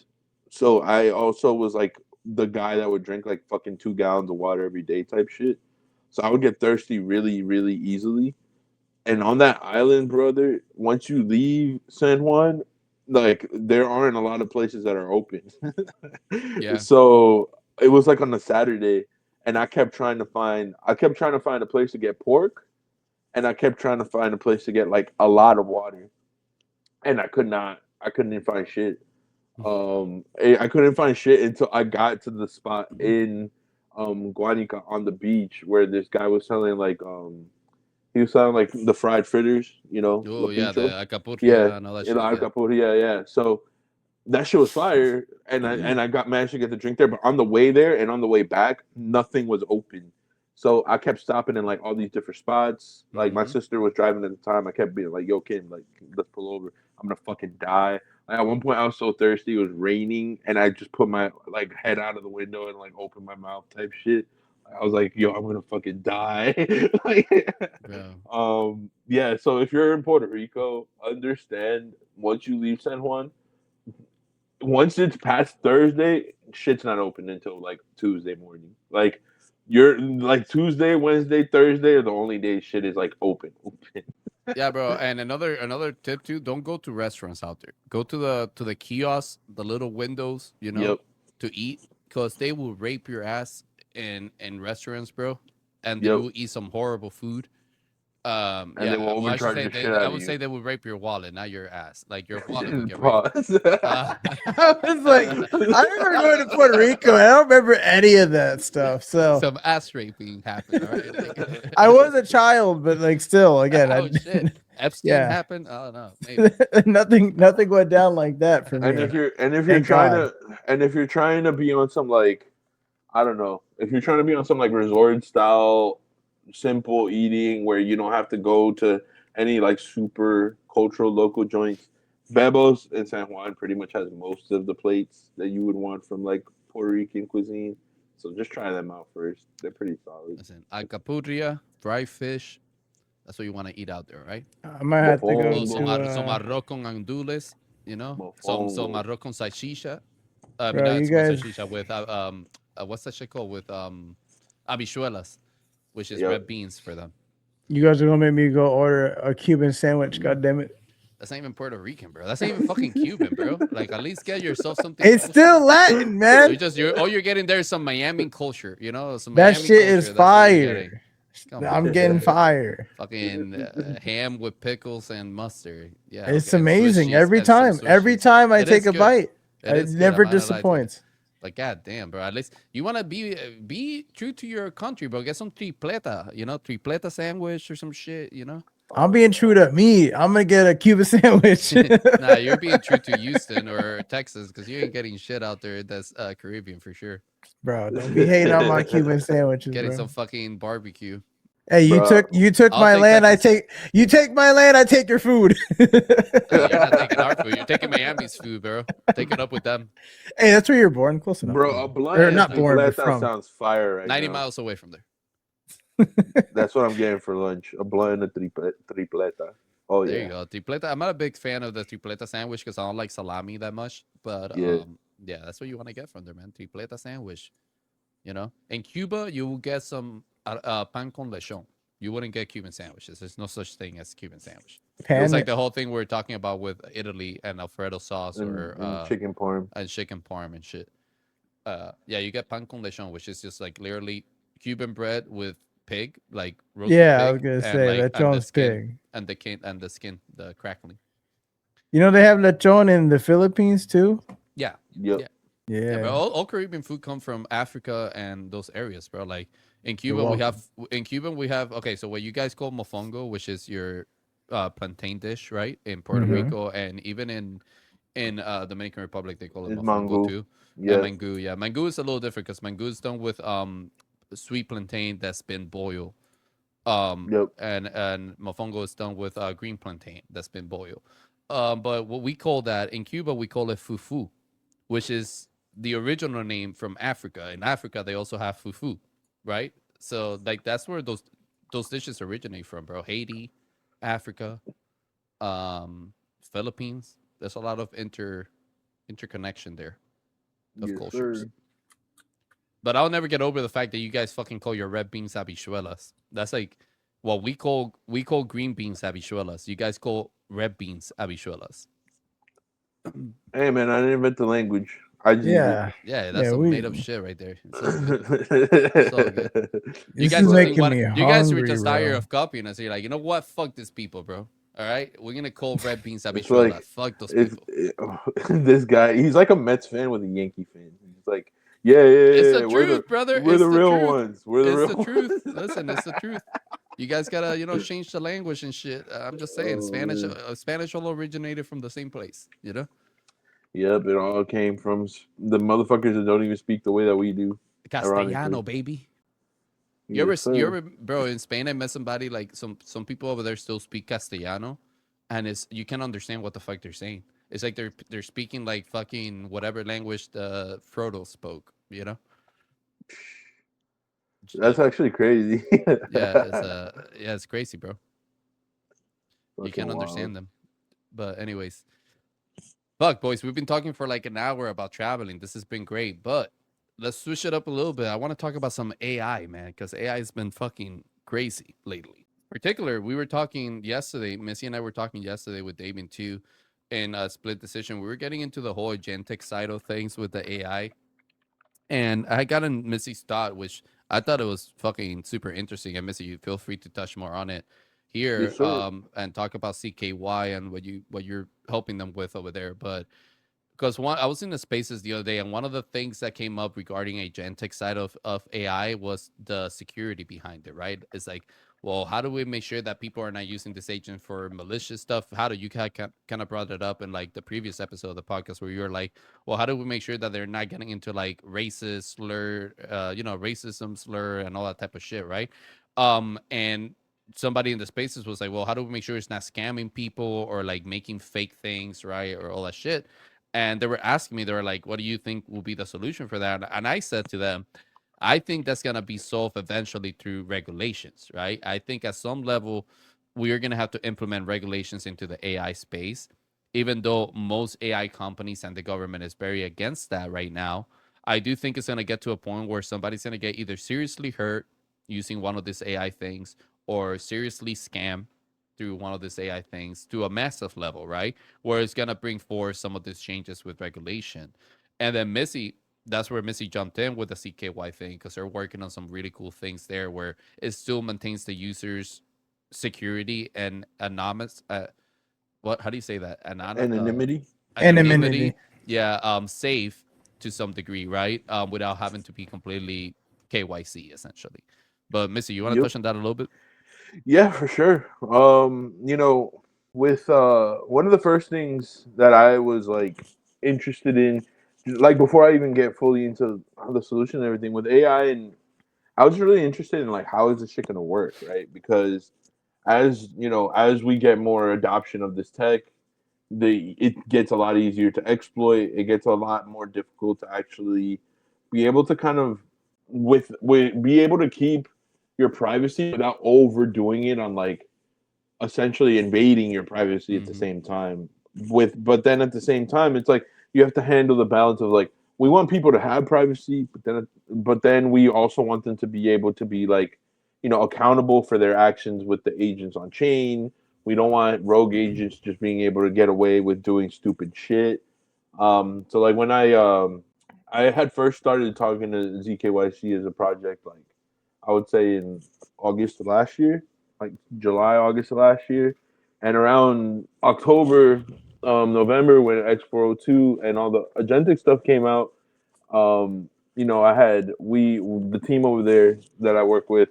You guys are familiar with Monique and Nix, and some people know her as Monique, some people know her as Nix, and then the rest of the team over there that she introduced me to, I had kind of come up with like a design that we had worked on where essentially it was finding a way to make it so that people can be accountable for their agent's actions without having to dox themselves as the owner of the agent, right? Mm. So essentially, the wallet gets tied to the agent through an ERC 8004 because for those of you that don't know what any of these terms are, I'll explain them. ERC 8004 is kind of like an ID card for an AI agent, and it allows the AI agent to have a wallet. So through that technology, they're able to start building reputation with other agents on chain. So let's say, let's use business for example. Let's say everyone lives on the same block. One guy sells, I don't know, pickles. The other guy sells ices. Everybody knows that those are the two guys that sell pickles and ices. And then over time, they're almost like getting Yelp reviewed by the other agents on their block. Like this guy's pickles sucked on Tuesday. This guy's ices were great. They start building reputation. And as they start taking these actions, people are able to, kind of identify, is this an agent that's safe to do business with? Do they do weird shit constantly? And all that blockchain history starts to add up inside of their ERC 8004 wallet contract kind of experience, ID, whatever you want to call it. And then the way that they pay each other is through X402. So as soon as that technology dropped in October, like anyone that was like really into the on-chain agent trenches was like, holy shit, like the agent economy is here. Now they have IDs, now they have wallets, they have a way to pay each other. This shit's gonna go fucking crazy. And I was trying to find a way to provide value to some of the projects that I was friends with or advising at the time. And I was like, and like in moments like this, you always want to work with the teams that have like onboarded devs that are really fucking, put together that can start building shit immediately so that you can kind of jump into, getting things built quickly and get into the meta as soon as possible. So the idea is how do we make it so that humans can have agents on chain performing actions on their behalf, but they're held accountable for the actions of the agent. It's not something where let me just throw agents all over a blockchain, rug everyone and scam everyone, and people get abused and there's no consequences. And so, but how do we also do it without over-regulating? So what we did is we came up with the design to, agent KYC, or KYA, know your agent, where essentially what you do is you can deploy an agent, but you have to essentially KYC in order to be able to have the agent verified. Now, because the KYC is wrapped inside of a ZK proof, it keeps your data private. It's not like anyone can steal your shit. Anyone can take your shit. No one has access to your shit, but it does hold your wallet accountable for the agent's actions. So if you start using this agent to do a bunch of weird shit, what it's going to end up happening is your wallet's going to get blacklisted. So now people aren't going to be able to interact with your wallet. Your agent will lose verification. It will be revoked, things like that. So Is it like can I ask a question regarding yep. that part? Is it like more like an IP ban, or is it just a wallet ban? So is the user able to create a new wallet and start interacting again through the same agent? Or Well, is it like even a full IP ban where it's like even if you make a new wallet, you're not going to be able to use this agent to deploy it anymore? it depends on what we do is we create the ZK proof and the ability to make everything private, and then how, because we sell B2B business basically. Mhm. So whoever creates the rules on their platform has control of that. So Oh, like okay. if So they they can want to, apply the yeah, security measures to it pretty rather much. than like okay, got it, got it. So whoever works with us on like a contractual basis, they have the say on how they want that to be Right. done. If they want it to be kind of like an IP ban, or like they can do something where maybe this wallet has come into, they can kind of see like how many other wallets does this wallet tend to interact with. Let's just ban all of them, things like that. So everyone's going to have different rules, but it at least allows rules to be put in place without them being overly regulated.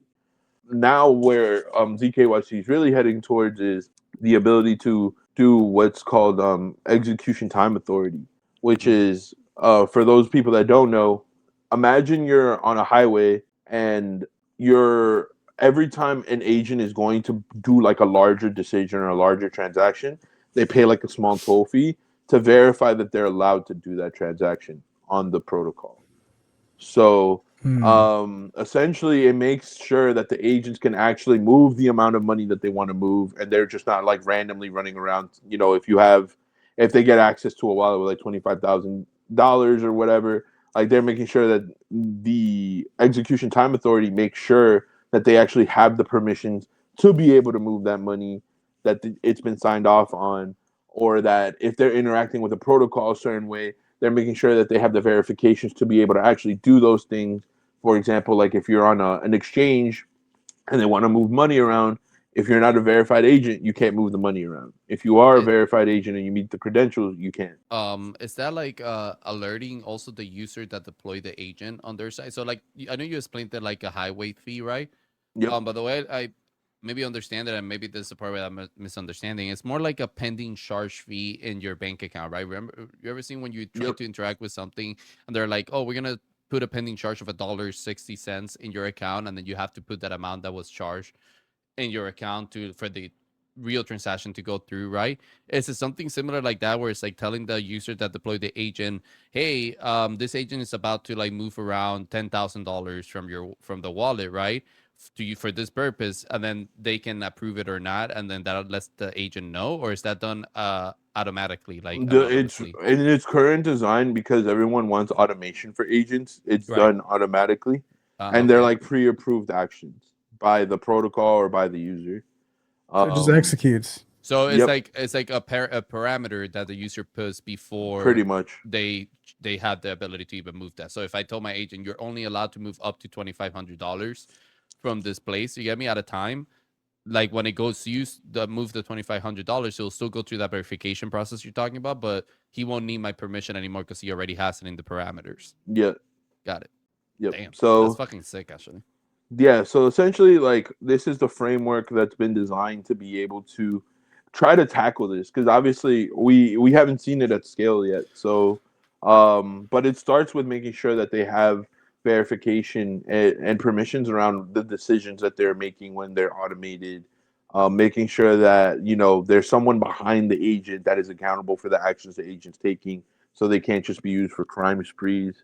It's something that I'm actively like working on with Monique and the rest of the zKYC team, like constantly, because we're one of the first people to bring it out to market. With the KYA side of things, and it's there's a lot of thought that goes behind it.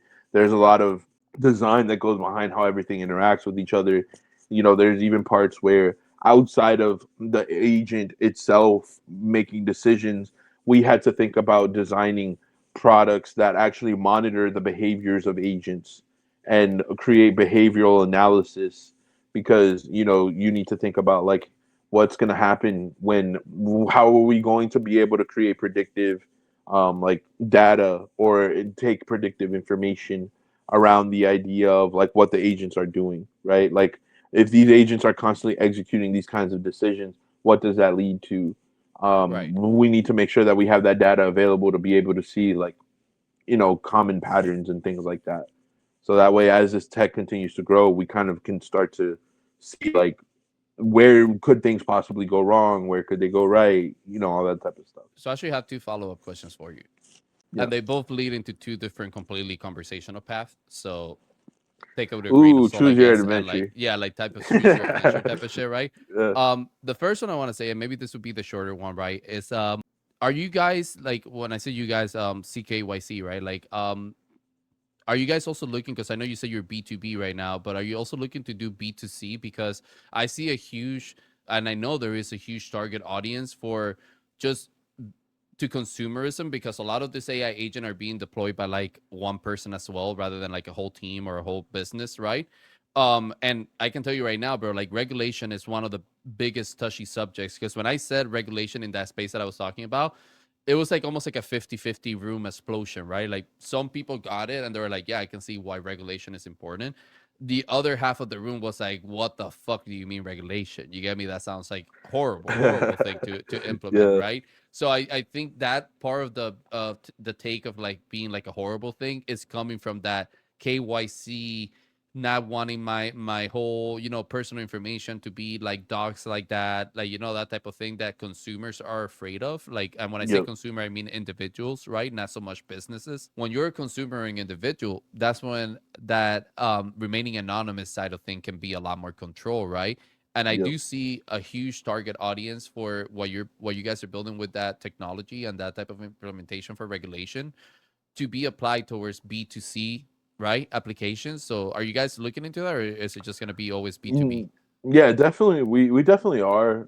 It's something that we've kind of like, we have multiple routes that it could be pushed out, and essentially we're like, that's the part that we're actually actively working on now, where it's like doing the go to market. You know, that's the Mm. side that Monique really leads, where it's like figuring out how to plug in the X's and O's, go doing the go to market. Who are the clients that would be onboarded? How do we communicate this to the everyday customer? I would say that we are actively thinking about how to make it B2C as well, so that way the everyday user feels safe and they have the ability to be able to kind of, you know, cover their X's and O's and innovate as much as they want. Because I also, you know, I personally have the thesis that like the biggest businesses today are going to be born from like the everyday vibe coder, right? Oh yeah, absolutely. So it's like if you're into enterprise or B2B business, you have to be into B2C if you're an AI, because otherwise you're not taking into account the future businesses that are going to come to light. Well, we're also in a very experimental stage of AI, right? So I do think like before we get, obviously we all know where the technology is heading, and that businesses are going to definitely apply all of these applications of technology into their regular operations, right? But I think during this experimental stage of it, a lot of it is going to be innovated by individuals. They're Yep. just either by coding or like figuring shit out because they're not afraid of like taking risks, because there's very little risk when you're an individual just by coding and creating with AI, right? So I think that's where we're gonna see a lot of it. But I do think like for people to get more vested, I guess, and more trustability comes into the products that are created through AIs or even agentic economies to be a thing, right? We need to have that ledger of some type of layer of regulation. And I'm so happy that you guys in zKYC are building all those cool implementations for it, right? Because again, it's not so much the user that's deploying the agent; it's more like the agent themselves having to go through that process, right? So it's like Yep. verification of the agent itself, which is really cool.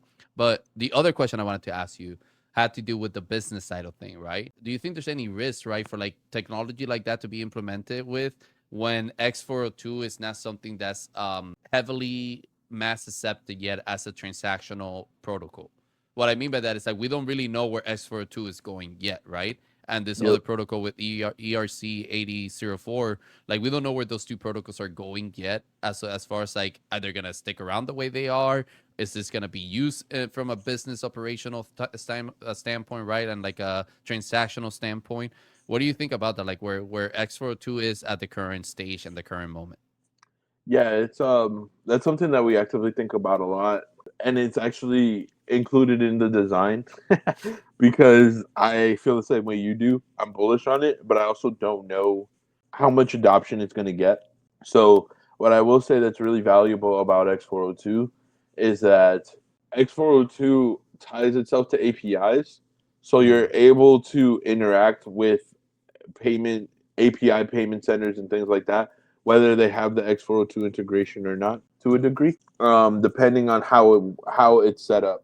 So I know with the way that we set it up on our end, we're setting it up in a way where the payments can go through whether the other person is using X402 or not, because we kind of accounted for that. So it's a part of like the flow.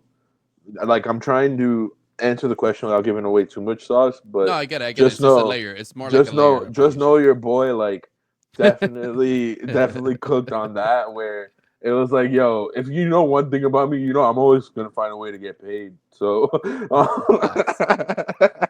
so I was like, all right, your boy, like I was looking at it because I was thinking the same shit, where I was like, all right, we're gonna design this thing. How do we ensure that we're not contingent on just the adoption of these techs? Right. Because we would be able to kind of switch things in and out if we needed to. You know, we would be able to. We don't want to be at the mercy of X402 or ERC 8004 if some other standard gets pushed like next month. Right. So they're designed in a way where we would just. They're almost like Lego blocks. Like we just have to remove the parts and then kind of it's like plug a layer. it back in. Yeah. Yep. Yeah, and you know the reason I'm asking this is because obviously we're building our own products at Catalyst, right? And we've always been pretty huge advocates of implementing this type of technology, and X402 is definitely one of the layers that we're trying to implement across different products of us. But that has led me to do a lot more research on X402 and ERC 8004, and even I always forget the other one, but there's a new ERC as well that came out where it allows 8001, I think. Is it A001? Is it the one that it allows? The one I'm talking about is the one that allows to basically NFT projects are able to deploy the PFP becoming an agent right on deployment of the mint. So when you mint, you're able to like make your PFP automatically into an agent, and it can start doing all sorts of things. It was a new ERC standard, but I forgot what it was exactly. But even that, I think it's really cool, right? But again, like with what you said, with standards changing so often, it's like how valuable is X402, right? Like how long is it gonna be before it's changing to something else that's maybe more effective when it comes to agent transactions or like microtransactions, right? So yeah, it's a really cool concept, and like I wanted to ask because it's not often that you see another company building with trying to implement X402 into their transactional layers, right? Because I'm telling you, man, I've been speaking about this in many different spaces. And when you mention X402, it's like people are still like, what? Did he just speak an alien language for a second there? You know, they're like, what the hell is X402? You know, like, and especially meanwhile, we've been talking about it since October. Right? So, like, to me, it's kind of like eye shocking to not see other people be as excited as I am for this thing, right? But I also understand it because, again, it's not something that has been solely like concrete, right? To say, yes, this is a new way of transactions or a new way for transactions to happen. Well, it's kind of sick because then you can kind of like do it all on chain, right? You don't have to like build from scratch. It's something that it's needed, right? Because it's like all these different API keys. You have all this like freaking risks of security breaches and stuff. I've been going through like just getting acquainted with vibe coding and stuff, and I've been told the best route right now is to get a Mac Mini with the M4 processing chip and just run your bots on that instead of like doing a VPS. But I think like I don't know, X402 is like the gateway to what I've always envisioned crypto to really be used for. It's not going to be like people. It's going to be robots or AI paying each other for tasks or whatever. I never really imagined dude at the gas station that owns the gas station, like accepting crypto, right? I never thought that would be the case, or like that person like using crypto in general.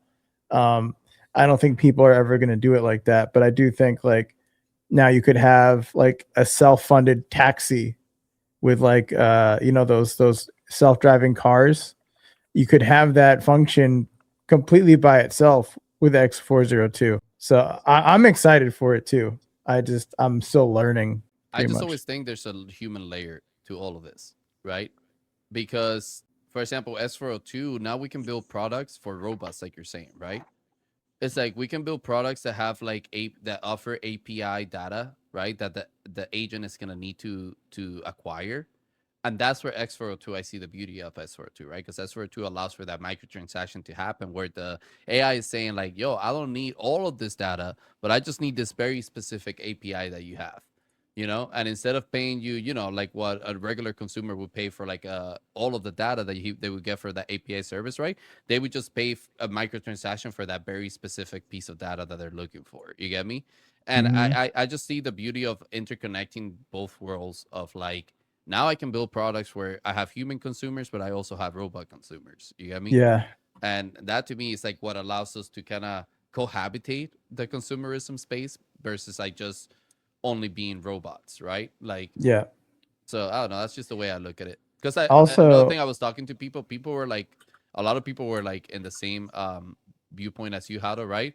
But obviously, that's a world that we still have like a good 2 decades or more, even probably, to get to a full where the whole world operates like that, right? So I was saying to people, I'm like, I think sometimes when it comes to AI, it moves so quickly, like the technology moves so quickly, and it gets better every day, that it's really easy to think concepts are going to happen 50 years from now. But bro, 50 years from now, I'm going to be 85. I want to figure out things that are useful for me now. You get what I'm saying? Yeah. And I'm trying to live in the present now with the way the technology is now, and trying to build product with what we have available now. I know where the technology is heading, and I definitely see all of these capabilities of it, right? But we're not there. And by the time we are there, will I care? Probably not, because I'm gonna be all as shit. You get me? So, like, that's the way I look at AI and the way I move with the technology. It's like I always move with it, but I try to build for me now. You get me? I'm obviously for something that's sustainable enough to last to when we do get to that point of the technology is still around, right? It just evolve with it.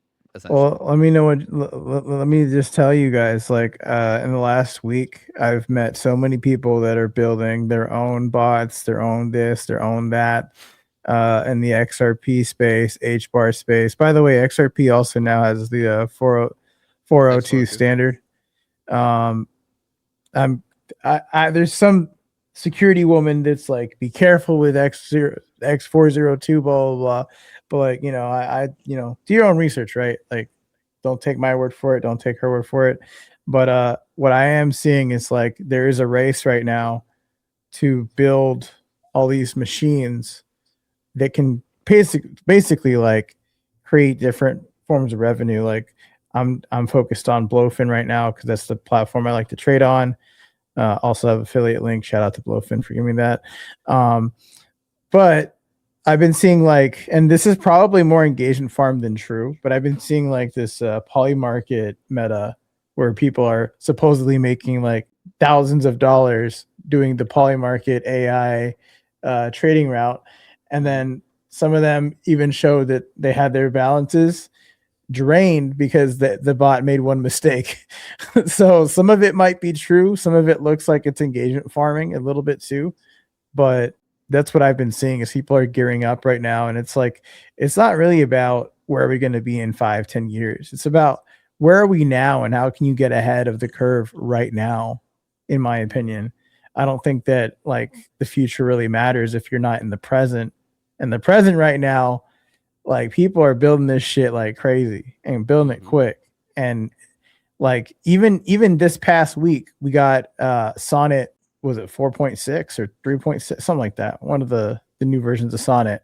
And Sonnet's supposed to be like a very cheaper, light version of Opus for Claude, but it's still like that is better than like leaps and bounds better than the last version. So what we're seeing is like there's a huge space race to like make the open claw run the best, and Claude's trying to push out something to compete with OpenAI, because the OpenAI guy that made the Clawbot, OpenClaw, got pretty much just purchased. Like he just got picked off the street. Well, he said, got "You work for us treated now." like shit. He got treated like shit in his original home, and then he was just like, "Well, here's somebody paying me millions of dollars to do the same shit." So Yeah, you know, yeah. I would have done the same thing. You know, it's recognition, but also like being able to advance what you're building, right? But real quick, I did ask ChatGPT real quick to give me the pros and cons of X402, and it gave it to me like I'm a fucking fifth grader, because we all know that's the best form of communication. So Right. let me Yes, go down sir. this list real quick, and then we can all kind of give our thoughts on what it said. So here are the pros of using S402. Payments can happen instantly. Super small payments are possible. So instead of paying $10 or $100, you can pay tiny amounts, even less than a penny, for one picture, one API call, or one bit of data, which is what I was talking about. Works with AI and automatic programs. No subscriptions or logging walls needed, and lower fees than normal payment system. Here are the bad things or the cons. Not a real coin you can buy safely. Some parts are risky and not fully tested yet. Not all payments are super private. Not everyone is actually using it yet, and it's still early and new tech. So all the risks really come from a point of like not being used enough, right? So it's literally just like something that we have to experiment with and like continue building with. And like Missy said, like a lot of like testing, go to market things needs to happen for people to be more aware of these things. I think it's gonna come with a huge educational layer from a B2B perspective, in my opinion. Oh yeah, definitely. Education is like a part of the B2B strategy. It Yeah, has to be. yeah, I agree 100%. And I also agree with the privacy side. Um, that's something that with what we put together, we were thinking about how do we use, with Oh, zKYC, how do we yeah. use what we have on the privacy tech to be able to facilitate those types of payments, right? Because Yeah, because it says um, even though people hope for privacy, some systems that help X402 payments can see what you're paying for, which means less anonymity. That's exactly. crazy. So Yeah, so it's a lot to be tested yet, I feel. there's still like it's interesting because on one end it feels like yes we're moving really really fast and people are going to be able to build the things that they want and experiment as much as possible and we want that, but on other things, for example like the infrastructure layer, we're still pretty behind. Like it's we're still going to have a pretty big adoption curve. We're still going to, for example, did you guys know that only I think out of the few hundreds of millions of people that quote unquote use AI tools today, only 15 million of them have a paid subscription globally? Like globally. Are you trying to say globally? Yeah, like only 15 Oh, million people have a paid AI subscription, right? Like we 15 have, million? yeah. That's So a like pretty tiny amount. that's what I'm saying. Like that's how early we are on like people using it beyond like the free versions. You know how you have like the free trial versions and shit. Like Yeah. there's hundreds of millions of people using it that, if not, I'm potentially even getting close to a billion at this point. But there's only like 15.5 million people spending more than $20 a month on AI related subscriptions and tech. So we're still pretty early on the adoption curve, even for something like ChatGPT. Yeah. So, and then you think about the fact that things like X402, ERC 8004 are like a small ass niche within that 15.5 million, right? Mm-hmm. Like, so I think we're at the point where the last time I was running the numbers, I think there's only like 500,000 active potential agentic users at the moment. So, 500,000 to a million agentic users, that like people that are actually actively using AI agent tech in any capacity, not just for Mm-hmm. building, like just even as like a little personal assistant or to help track their day, stuff like that. So it's like when you start thinking about that, how small of a bubble are we in? We're in a really small bubble. We're gonna Mm-hmm. need to, any business trying to build out this tech, like that's why I think every business's strategy right now should be like, how do we do go to market on a B2B layer or an Mm. enterprise layer, and so that we can educate and get the larger adoption, but also make it simple for the everyday person that is going to eventually start becoming the biggest B2B and biggest enterprise business in the world when they start being able to monetize off of the things that they're building. Like, we have to speak to both crowds. How do we do that simultaneously? Because it's going to end up being something where we go from like having close to zero users. Like, in my opinion, 15.5 million in paid subscribers is a small amount, right? Um, Under a million in agentic users is also a small amount.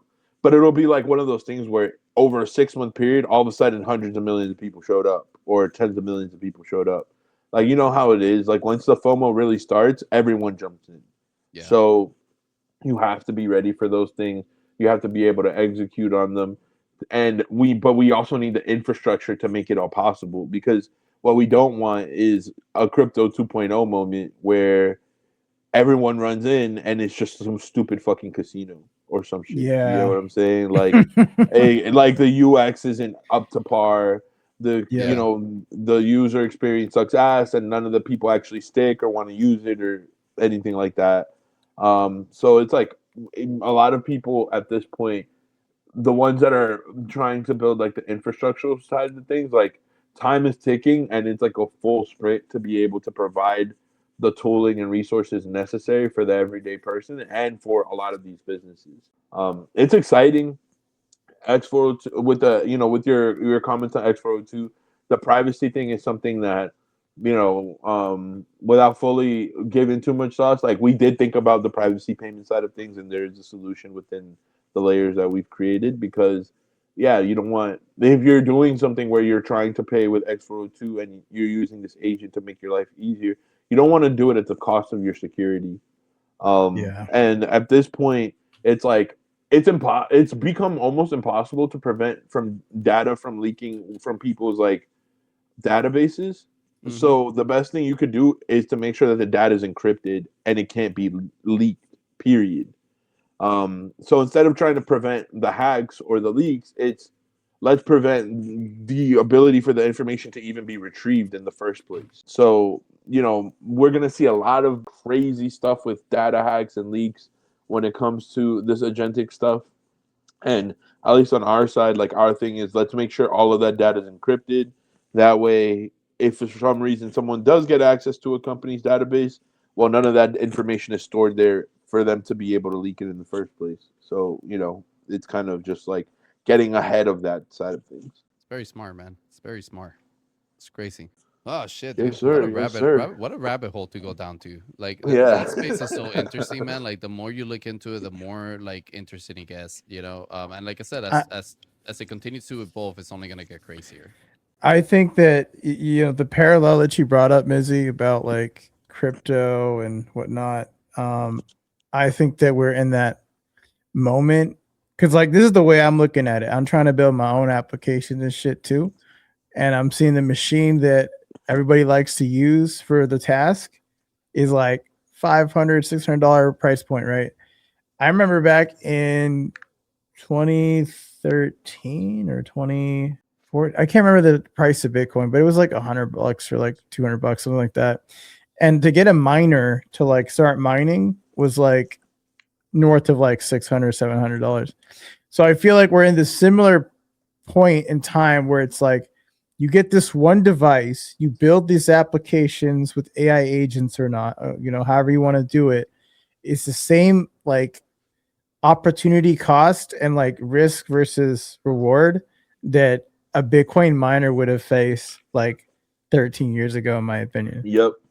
Like we're in the same fucking, it's crazy how life keeps looping, but like I'm seeing all the parallels where it's like, if you really are turning in like 100K a month with like your trading bot, like how is that any different than you like mining Bitcoin back in the day with the same kind of like price point and a device that makes you money every day? It's like it's different, but it's similar in It's like not, in my terms of, opinion, it's just more efficient, right? yeah, Like, yeah, it's more I think the efficient. level of energy consumption that it takes to like do those things now is gonna be less, right? Like, a Bitcoin miner, like the amount of energy that it fucking uses, that's why it's so difficult sometimes to like. That's why people have like separate properties just to keep their miners, right? Like if they have like multiple ones, because the amount of heat that shit just generates on a daily basis alone, it can fucking an explosion can happen and shit. So it's like things like that is just what's going to continue to evolve, right? You mentioned like it looping back together, like moments in history, right? Kind of like looping back around. That's exactly what happens. It just becomes more efficient. It becomes easier to make it happen, right? Like it becomes easier to understand. Like I said, like Mhm. these are regular ass people now making trading bots that are turning in 100K 200K a month, right? It's like it's not really hard to understand how to make that happen, right? With the technology, like how to make an app with AI. There's so many engines that can make that happen just by typing out sentences. You get me? Mhm. Now, obviously, you need some concept of like coding to understand security parameters, making sure things actually work when they get deployed, all that type of stuff. But other than that, man, it's like it's becoming more available to the everyday user, and you don't need to be like a fucking computer engineer or like a dev to start making these things happen for yourself. You get me? So that's where I find it cool. It's like the efficiency of it. It's like it's becoming more available. And Yeah. that's what Elon meant by everybody's gonna become a millionaire when AI becomes massively adopted, right? It's like not like he doesn't mean in like you're gonna have billions of dollars type of way. It's just gonna be like you're gonna be able to generate a salary just with an AI agent. You get me? Yep. And that's kind of fucking Yeah, crazy to and think about. and I actually watched that interview, the one that you're talking about, and like his thesis behind a lot of it is just like the millionaire lifestyle will be so attainable because Right. AI is going to lower the cost of so much. Right. So it's just like not only will you be able to generate money, but everything's going to be so cheap, basically, because of how easy it is to make everything or build everything.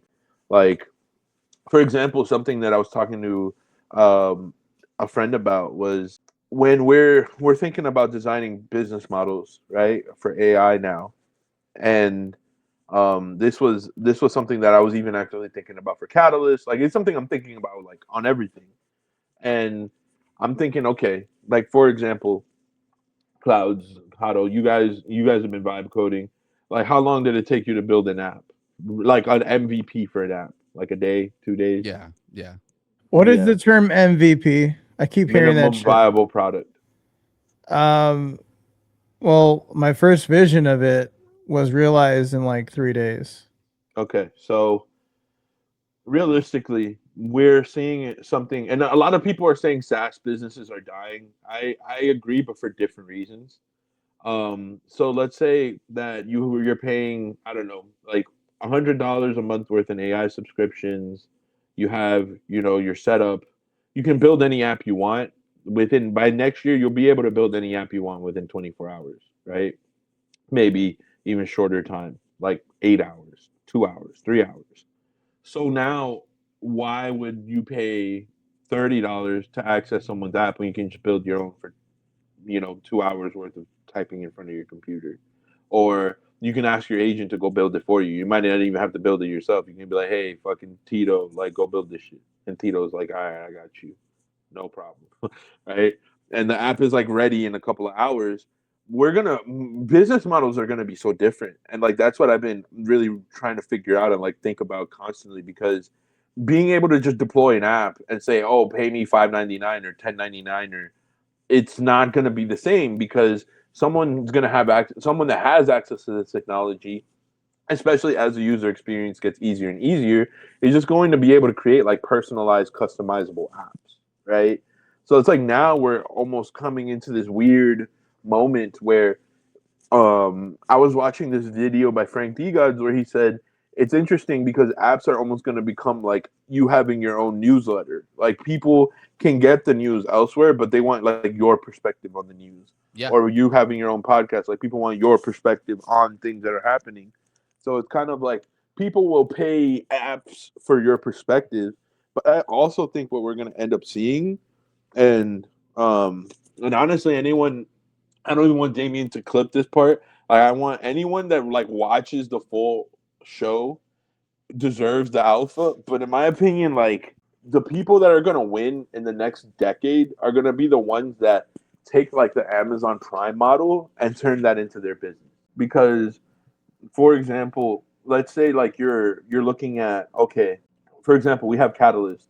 There's a million app ideas we can come up with for Catalyst, right? Mhm. But if we try charging for them $2.99, $4.99, $9.99 separately, we're eventually going to get priced out, right? Because what's going to end up happening is any person can just go spin up the app themselves.